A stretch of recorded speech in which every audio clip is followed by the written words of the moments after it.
Hi friends, welcome to Telangana foods channel. ఈ రోజు మనం పప్పు చారు ఎలా తయారు చేసుకోవాలో చూద్దాం. ముందుగా ఒక కప్పు కందిపప్పు తీసుకొని శుభ్రంగా కడుక్కొని 4 విజిల్స్ వచ్చినంత వరకు ఉడికించుకోవాలి. వేరే ప్యాన్ లో ఆయిల్ పోసుకొని 1 టీ స్పూన్ ఆవాలు, 1 టీ స్పూన్ జీలకర్ర,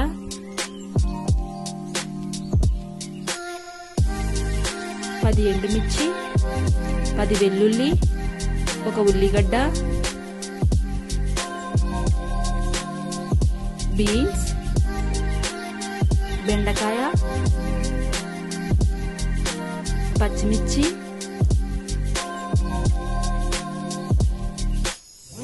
క్యారెట్,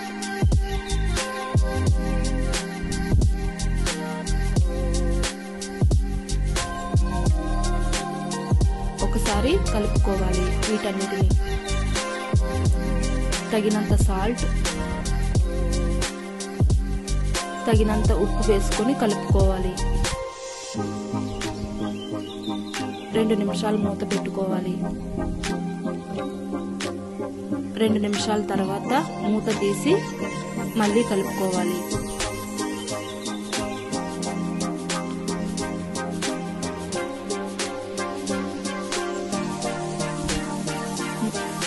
ఒక ములక్కాయ, దోసకాయ, వంకాయ, కొత్తిమీర, కరివేపాకు వేసుకొని ఒక టమాటా, కొంచెం పసుపు,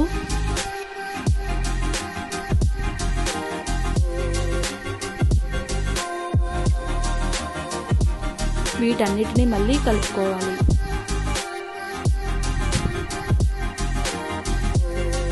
మళ్ళీ మూత పెట్టి 5 నిమిషాలు మగ్గనివ్వాలి. 5 నిమిషాల తర్వాత మూత తీసి చింతపండు పులుసు పోసుకోవాలి.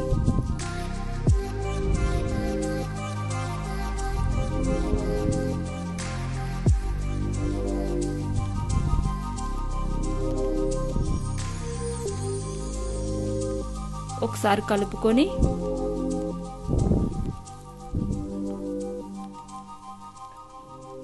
ఐదు నిమిషాలు మగ్గనివ్వాలి. మూత పెట్టి ఒక 5 నిమిషాలు మగ్గనివ్వాలి. మూత తీసి 5 నిమిషాల తర్వాత మూత తీసి మళ్ళీ ఒకసారి కలుపుకోవాలి. ఇప్పుడు ఉడకపెట్టుకున్న పప్పును ఇందులో వేసి కలుపుకోవాలి.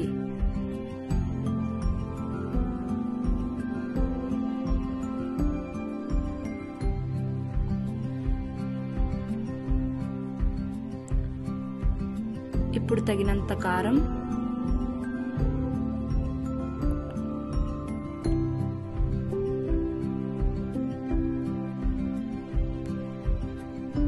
ఒక టీ స్పూన్ ధనియాల పొడి, 1 టీ స్పూన్ సాంబార్ పౌడర్,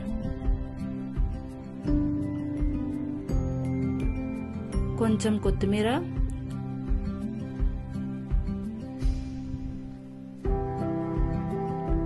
మొత్తం వీటన్నిటిని మళ్ళీ కలుపుకోవాలి. ఇప్పుడు మీ టేస్ట్కి సరిపడా ఉప్పు చూసుకొని కొంచెం ఉప్పు వేసుకోవాలి. ఒక 10 నిమిషాలు మరిగించుకోవాలి. ఇంతే, పప్పుచారు రెడీ అయిపోయింది. మీరు కూడా ఈ రెసిపీని ఇంట్లో ట్రై చేసి ఎలా వచ్చిందో కామెంట్ రూపంలో తెలియజేయండి. మా ఛానల్ని లైక్ చేయండి, షేర్ చేయండి, సపోర్ట్ చేయండి, సబ్స్క్రైబ్ చేయండి.